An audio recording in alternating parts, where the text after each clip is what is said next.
Olá, muito boa noite. Bem-vindo a mais um Mundo Econômico. Noite fria aqui em Francisco Beltrão. Você já está acostumado com essas novas temperaturas? Pois é. Mas indo já para a pauta do Mundo Econômico, neste último final de semana houve o GP de Fórmula 1 no Principado de Mônaco, na França. Sem dúvidas, a prova mais charmosa do calendário da Fórmula 1. O fato do holandês Max Verstappen ter vencido a prova foi o menos relevante. O fato de ter assumido também a primeira posição no Mundial de Pilotos pouco importa para nós aqui do Mundo Econômico. O fato também da Red Bull, a equipe do piloto holandês, ter assumido a ponta do Mundial de Construtores, também não chega a ser algo assim tão relevante. O que de fato é relevante, o que de fato é importante, foi a grande presença de público assistindo a corrida diretamente no autódromo. Pessoas nas arquibancadas, pessoas nos cassinos, nos cafés e, claro, nos iates atracados no Porto de Mônaco, que chamou de fato a atenção de nós aqui do Mundo Econômico. Na última semana, inclusive, o nosso comentarista, o Robson Faria, trouxe justamente essa questão do fato de mais de 20 estados americanos já terem liberado as pessoas do uso da máscara, que a própria Inglaterra, inclusive, já começa a realizar vários eventos com mais de 5 mil pessoas, além de outros países como Israel, como a Alemanha, dando sinais aí de volta à vida dita como comum por nós aqui. Tudo isso graças ao quê, caro internauta? Graças à vacina. E nesse final de semana, para nossa surpresa, uma grande presença de público no GP Monegasco. É mais um indicativo, inclusive, que a volta da normalidade, que o convívio social entre as pessoas está cada vez mais perto. Já adiantamos, inclusive, aqui no Mundo Econômico, que para que a economia de fato ela seja retomada, a vacinação em massa precisa acontecer. E a prova disso, inclusive, é justamente os exemplos que nós já estamos vendo aí de americanos, de ingleses, mesmo israelenses e alemães, e agora também no Principado de Mônaco. Economicamente falando, é isso que importa. Talvez você que nos acompanha todas as semanas deve ter se perguntado justamente isso. O que informações da Fórmula 1 tem a ver com um programa de economia, não é mesmo? Pode parecer que não, mas a própria Fórmula 1 ela é economia pura. Temos fabricantes de veículos, temos produtores de petróleo, fornecem os combustíveis para as provas, empresas patrocinadoras, altos salários, marketing em si, né? Mídia muito forte, enfim. Se fizermos uma aferição aí mais apurada apenas da Fórmula 1, nós poderíamos, sem dúvida, dedicar um programa inteiro a essa temática. Mas nesse momento, para nossa alegria, já nos contentamos aí com a presença de público, que é um excelente termômetro, inclusive, que a própria normalidade está voltando, que com ela a economia está voltando a girar. É o que todos nós, assim, do mundo econômico, esperamos e certamente aí você também que nos acompanha. Aproveitando, internauta, você que nos acompanha todas as semanas, se tem alguma curiosidade, se tem algum assunto que gostaríamos que falasse, deixa aí nos comentários aí no Facebook e no YouTube, que com certeza falaremos nos próximos programas. Comenta aí. E agora, vamos até a Argentina. Paula Fleitas vem trazer algumas informações para nós aqui do Mundo Econômico. Parece que existem algumas turbulências lá, o governo está tomando algumas medidas assim um tanto quanto inconsequências. Paula, bem-vindo ao Mundo Econômico. Y ahora volviendo un poco a la actualidad, así como les comentaba, estamos en un confinamiento de 9 días que está trayendo mucho perjuicio y mucha retracción del turismo porque fue un anuncio sorpresivo por el aumento de ola de contagios y hay muchas personas que quedaron varadas en el lugar de destino y van a poder volver solamente después que termine el confinamiento de los 9 días. A todo esto se suma que hubo un decreto también que se cierran todos los parques nacionales. Entonces hay turistas que vinieron con sus paquetes comprados, están varados en Puerto Iguazú sin poder visitar las cataratas y tampoco sin poder volver a su casa. A todo esto se suma también que el gobierno anunció unas restricciones a las exportaciones durante el periodo de 30 días, lo cual esto está provocando también una recesión y una parada importante en ese sector. Asimismo, si bien está prohibido durante 30 días la exportación de carne, por una cuestión de la suba de los precios, ¿no? Tratando de alguna manera, en un intento desesperado, que no suba el precio de la carne, pero no está prohibido la exportación de ganado en pie, con lo cual muchos de los empresarios agropecuarios se están preparando para la exportación de ese tipo de producción. Y los paraguayos están ansiosos esperando estas exportaciones porque son ellos los que van a faenar e exportar e poder cobrir essa demanda. Então, Paula, aproveitando aí que você trouxe algumas informações, é importante também destacar uma outra situação que está acontecendo agora, que parece-me que teremos eleições na Argentina. O que você traz para nós a respeito disso, Paula? Y desde el punto de vista político, este es un año eleccionario en la Argentina. En la provincia de Misiones vamos a ir a elecciones ahora dentro de poco tiempo, el 6 de junio, donde provincialmente se van a renovar 20 bancas de la Cámara de Diputados provincial y todos los vereadores o concejales de la provincia. A nivel nacional se van a reemplazar 127 bancas de las 254 de la Cámara de Diputados a nivel nacional y 24 de bancas de senadores de las 54 en total. Todo esto en un ambiente de bastante controvertido para el gobierno, porque se piensa que está más preocupado en realizar restricciones antes que tomar medidas de salvataje a la economía local. Cabe destacar que la pobreza en Argentina aumentó considerablemente en el último año de un 36,6% a un 42%. Y el salario necesario para no caer en la línea de pobreza aumentó de un 38,8% a un 45,2%. Y esto es algo preocupante, digamos, a nivel nacional. Y vamos a ver cómo se refleja en esto ahora en las próximas elecciones. Muito bom. Paula, mais uma vez agradecemos a tua participação aqui no Mundo Econômico. São informações realmente relevantes que de alguma maneira nos preocupa, visto que esse aumento da pobreza, não só na Argentina, mas aí nos demais países latino-americanos realmente tem nos incomodado. Paula, obrigado mais uma vez pela sua participação aqui no Mundo Econômico. Esto ha sido un resumen de nuestro momento histórico desde el punto de vista económico y político de nuestra actualidad argentina. Paula Fleitas desde la provincia de Misiones para Mundo Econômico. Nos vemos en la próxima edición. Muchas gracias. Na semana passada, nós trouxemos aqui no Mundo Econômico que nos Estados Unidos empresas estavam tendo dificuldades de preencher aí as suas vagas de trabalho. Empresas como Delta Airlines e até mesmo o McDonald's estavam deixando de faturar justamente aí por essa falta de mão de obra, né? Aqui no Brasil também temos nos deparado com situação semelhante, onde vagas são abertas pelas empresas, mas que em sua grande maioria não conseguem ser preenchidas, seja pela falta de candidatos, seja pela baixa qualificação, e tudo indica que esse cenário deverá permanecer para os próximos meses, visto que boa parte dos trabalhadores e mesmo de pessoas que buscam uma recolocação não estão se qualificando. Outro elemento também muito importante, que inclusive já adiantamos isso também aqui do Mundo Econômico, é a presença massiva da tecnologia, tanto em processos quanto nas próprias profissões. Prova disso é o setor de tecnologia, que está com vagas abertas para vários profissionais da tecnologia, da informação, o chamado TI, e esse setor, inclusive, viu o número de oportunidades de trabalho, para você ter ideia, cara internauta, crescer aproximadamente mais de 300% entre aí os anos de 2019 e 2020.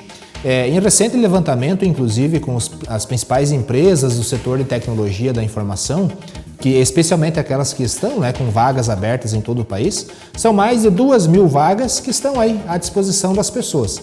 Muitas dessas oportunidades também são voltadas para pessoas com deficiência, os chamados PCDs, e também jovens aprendizes. Inclusive há vagas tanto para trabalho home office, como também aquele trabalho misto, um pouco em casa, um pouco presencial, um pouco na empresa, né? Empresas como a OLX, a Ambev, a CIA, Vivo, Governança Brasil, For Intelligence, Arezzo, Leroy Merlin, dentre outras, estão as catas, literalmente as catas, né, de profissionais para os seus quadros. Mas o detalhe, o que tem de comum em geral nessas vagas que essas empresas buscam? As oportunidades, basicamente, elas são nas chamadas funções tecnológicas. Trabalha em tecnologia da informação, claro, mas também na parte de transmissão de dados, e-commerce, desenvolvedores web, engenharia de software, design, analistas de sistema, o chamado cyber security, né, para a parte de segurança de dados, desenvolvedores Java, analistas de BI, o chamado business intelligence, CRM, dentre outras, são as oportunidades mais procuradas pelas empresas. Mas também é importante destacar o seguinte: pequenas empresas também têm buscado profissionais qualificados, inclusive as chamadas startups, que são aquelas empresas de base tecnológica. Então, internauta, você que nos acompanha também pela TV Beltrão, fique atento ao mercado. Mesmo você que já está atuando, procure se atualizar, ou seja, não há nada de novo nisso, pois a tecnologia, pois os novos modelos de negócio, também as novas profissões que estão surgindo quase que diariamente. Então é importante ficar atento. Será que logo, logo teremos aí os chamados carrinhos voadores, estilo aquele dos desenhos dos Jetsons, para quem se lembra, né? É bem possível que sim. E agora já está aqui nos estúdios do Mundo Econômico, ele, Robson Faria, que vem falar um pouquinho aí dos assuntos da semana. Robson, a pauta é tua, bem-vindo ao Mundo Econômico. Olá pessoal, estamos aqui mais uma vez então para passar algumas dicas da área financeira. E no programa de hoje especificamente, eu gostaria de estar falando com vocês sobre dividendos. O que vem a ser dividendos, como é que funciona essa questão de dividendos para quem investe na Bolsa de Valores.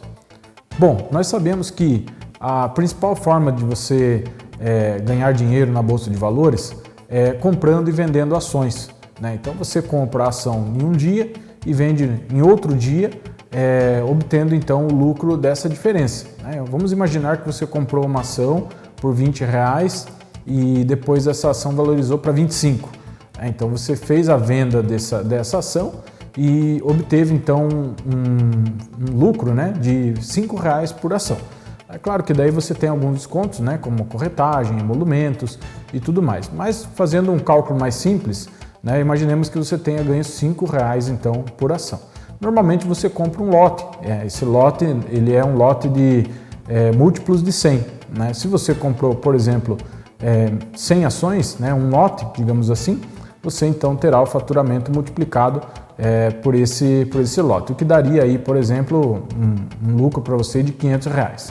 E isso acontece muitas vezes de um dia para o outro, quem dirá até às vezes de manhã até à tarde, essa variação ela é possível de acontecer, né? Agora, como a gente está falando de ações sempre é bom avisar que tem o risco.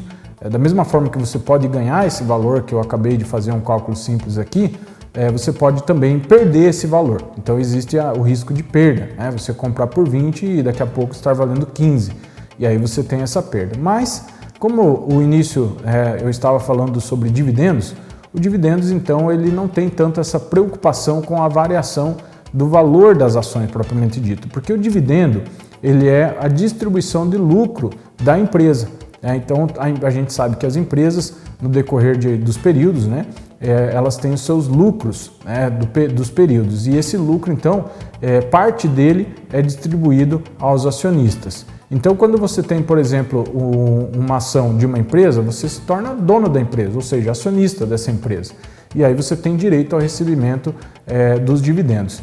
E olha que interessante, né? Existem empresas que pagam dividendos a cada 3 meses, tem empresas que pagam dividendos pelo semestre e tem empresas que pagam dividendos apenas uma vez por ano ao final do período. Então, você escolhendo, por exemplo, uma empresa que paga trimestralmente, você vai poder então obter o rendimento, né?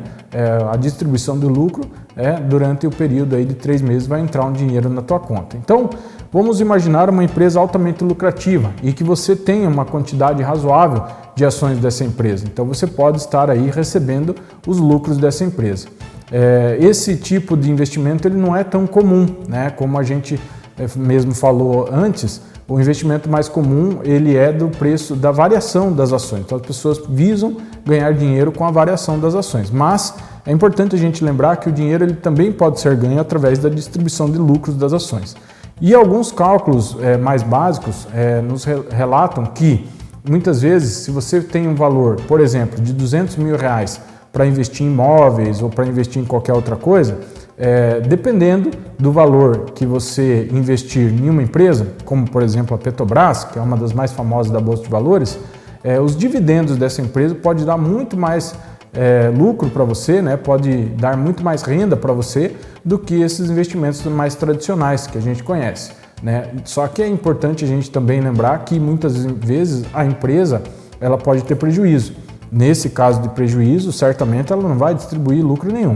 Então esse é o único cuidado que se tem que ter quando você investe em ações em busca dos dividendos, que nada mais são do que os lucros que a empresa distribui para os seus acionistas, né? De regra, existe uma lei que nos amarra as empresas a darem 25% do lucro, né, que elas têm em dividendos, mas tem empresas que dá muito mais do que isso. Então é importante você escolher bem a empresa. Uma pesquisa rápida na internet vai dar para vocês quanto que cada empresa paga de dividendos. Eu dei o exemplo aqui da Petrobras, mas nós temos empresas brasileiras muito grandes e que constantemente dão lucro, né? Nós temos a Vale do Rio Doce, a Ambev, são empresas aí já tradicionais, mas existem várias outras que você pode estar pesquisando na Bolsa de Valores e é importante e um excelente investimento quando você investe em ações pela busca dos dividendos, que são as distribuições dos lucros. Compara mais ou menos, a gente pode fazer uma comparação com as cooperativas, né? As cooperativas elas têm as assembleias onde que é decidido a distribuição de lucro aos cotistas, né? Aquelas pessoas que são cooperados. A única diferença é que, no caso da empresa, você vai ganhar o seu lucro proporcionalmente à quantidade de ações que você tem. Ou seja, se você tiver mais ações, você ganha mais lucro da empresa. Se você tiver menos ações, o lucro é um pouquinho menor. Então isso é proporcional à quantidade de ações que você possui. Então, pessoal, quem gostou dessa dica, quem ficou interessado, pode procurar, né, na reportagem do nosso programa, tem todos os meus contatos aí para a gente poder estar conversando sobre isso. Mas também uma pesquisa rápida na internet aí pode mostrar para vocês o funcionamento de dividendos e a facilidade que é para vocês estarem investindo então numa empresa que lhe traga aí bons dividendos, lhe tragam bons lucros, tá? Espero terem gostado da nossa dica de hoje. Um grande abraço a todos. Robson, mais uma vez, obrigado pela tua participação aqui no Mundo Econômico. E agora nós gostaríamos de trazer aí para você que nos acompanha o nosso programa, alguns painéis indicadores, imagino que você deva estar acompanhando aí como a economia, especialmente a inflação, está se comportando no Brasil aí nos últimos meses. O mercado é um bom indicativo, prestação de serviço, combustíveis, enfim, são vários os indicativos que o país aí está passando por um período de inflação. E nós gostaríamos então de trazer alguns indicadores econômicos para que você possa acompanhar como a inflação, especialmente, tem se comportado nos últimos meses, né?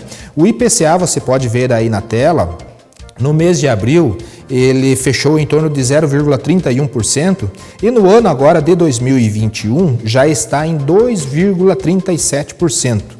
E nos 12 últimos meses, ou seja, pegando esse período de 12 meses, a inflação medida pelo IPCA está na ordem de 6,76%. É um tanto quanto elevado, né? O INPC também, no mês de abril, ele fechou a 0,38%, fechando no ano até esse presente momento 2,35%. E nos últimos 12 meses, a inflação medida pelo INPC está na casa de 7,59%. Então são números assim que de alguma maneira nos deixam preocupados e que você que acompanha o Mundo Econômico também deve ter percebido. A indústria apresentou queda no mês de abril, porém no ano ainda ela está positiva, cresceu 4,4%.